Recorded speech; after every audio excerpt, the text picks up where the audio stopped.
dito na katulad ni Mel Robles ng kinahayop na yan na nasira daw. O ngayon lang ako magsasalita, na taint daw ang kanyang reputasyon. Putang ina mo, Robles. I-google lang ang pangalan mo, may warrant of arrest ka, na-charge ka, nagnakaw ka sa LRTA, putang ina ka. Dadamay mo pa yung anak mo na sinabi na ganito may ginawa ako sa anak mo. Ulul! Kasi tinranscribe ko yung mga komento nilang gawa-gawa. At yung mga pinagagawa nyo, ang bobo pa ng mga nag-transcribe. Putang ina, ang mga reklamo nila out of context. Kaya nga yung isa, dismiss with prejudice eh. Eto si Elizalde ko, nakawatan. Putang ina ninyo, public official kayo. Ako, si Sas. Diba? Like ako.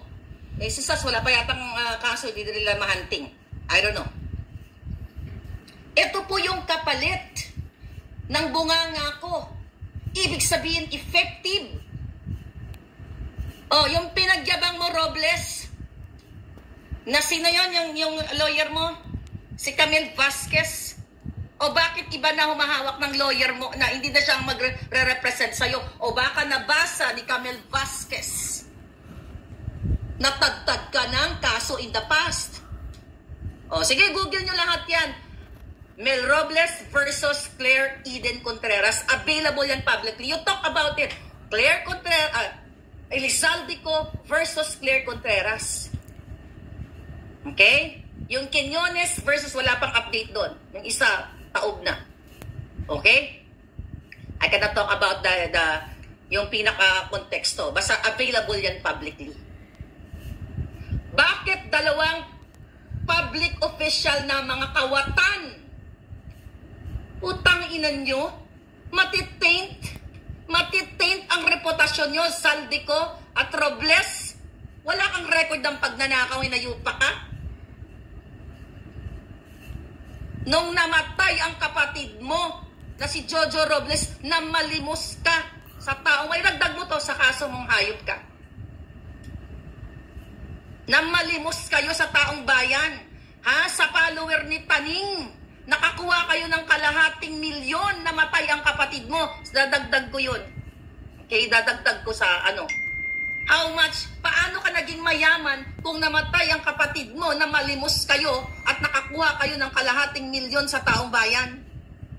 Paano ka makapag-donate ng 20 million kay Bangag nung camping?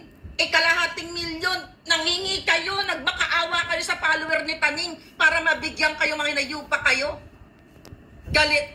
Sige. Well, andyan na yung kaso. Excited nga ako mas meet sana yung Camille Vasquez, pero hindi na po siya ang maghahawak. Ay, google nyo lahat dyan.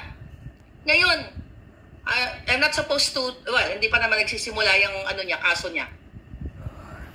Kakasagot pa lang ng, hindi pa namin nasagot yan. Panakot nyo sa akin? Kasi ang intensyon nila, mga kababayan, para patahimikin ako. Mga insimada, bakit hindi kayo magsalita? Diba sabi nyo, magbabayad ako $2 million.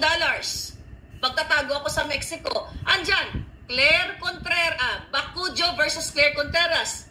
Terminated. Terminated na ang isa kakaso. Kinaso nila kay Maharlika. Bring it on. Saan kayo kumukuha ng pera? Milyones po inuubos ng putang inang Lisa Marcos. Gumagamit ng mga alipores niya to file case sa Pilipinas dito. Saan kukuha ng pera? Ito mga inayupak na ito kung ang sweldo ng mga yan. Kung patitignan mo, malaki pa ang sweldo ng mga nasa Amerika. Saan kukuha? And we're talking multi-million pesos. Do you know? Pag nag-hire ka ng lawyer dito sa Amerika, retainers fee pinakamababa, $15,000 US. And how much per hour? 500, mababa na yung 500. 600 to 1,000 to more, 600, 700, 800, 900 US dollars kada oras. Saan kumukuha ng kapal ng muka itong mga alipores ni Lisa para mag-file ng case? Lahat ng case sa akin, defamation case.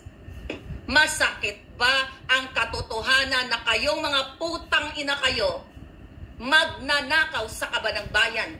Masakit ba, Lisa Tanas, na ang Marcos ay kawatan? Sinabi pa nga ni Tulfo si Rapi Tulfo, na ikaw, Robles, you are dangerous. Andiyan yan. Lahat. Dangerous species ka. Dadamay mo pa yung anak mo. Putang ina, laro nyo yan Yung unang kaso, dinamay din yung pamangkin. O sino pa mga anak idadamay nyo? Si Taberna, dinamay din yung anak. Wala naman ako sinabi. Mga ulul. Hindi ko kayo uurungan lahat. Kahit sa korte ng Mars. Pag meron ng papunta ng Mars, doon tayo, mga hayop kayo. Ninagastos nyo ang pera ng bayan. Nakakahiya kayo. You have the detain ang mga pangalan mo. Ikaw, Elizalde ko, nasaan ang pondo? Pakaso-kaso ka pa. Ba't hindi ka nag-press-con? Actually, inaantay ko mag-press-con yung putang inang yan. Ba't hindi ka nag-press-con? Agosto pa yata yung kaso niya. Ay, pinail niya, August pa. Hindi ko pa nasasagot yan. Okay? Lahat ng mga binato ko sa inyo, nasa article, mga julul. Pinupunterian nyo yung YouTube channel ko. Gusto nilang pabagsakin mga palangga gamit itong mga kaputahang kaso na ito. I know, ikaw, kayo dyan. Yung alaga ni Lisa na niyayakap na ni Aida. Sana nga yakapin ka na ikaw, alaga ni Lisa na niyayakap ni Aida. Sana dalhin ka na sa impyerno. Correct. Araw-araw, according to my puting ass, nakikinig kayo sa akin. Imagine nyo, kaya nyong tiisin yung bunganga ko. Pag minumura ko kayo, mga buwakan ng ina nyo, para lang isulat ninyo mga sinasabi ko. Tinatamaan pala. Wala kayong magawa, mga inayupa kayo, mga salot kayo lahat sa bayan.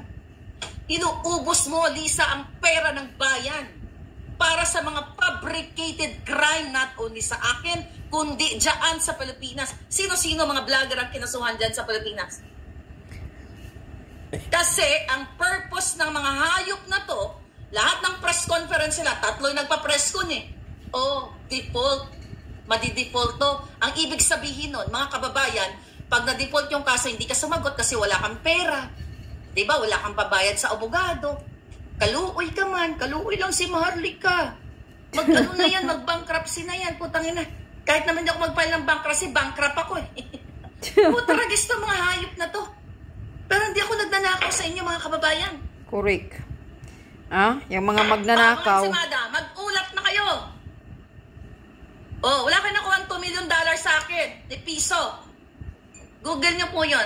Mga vlogger, I'm telling you, publicly available yung mga sinasabi ko. Mga kababayan.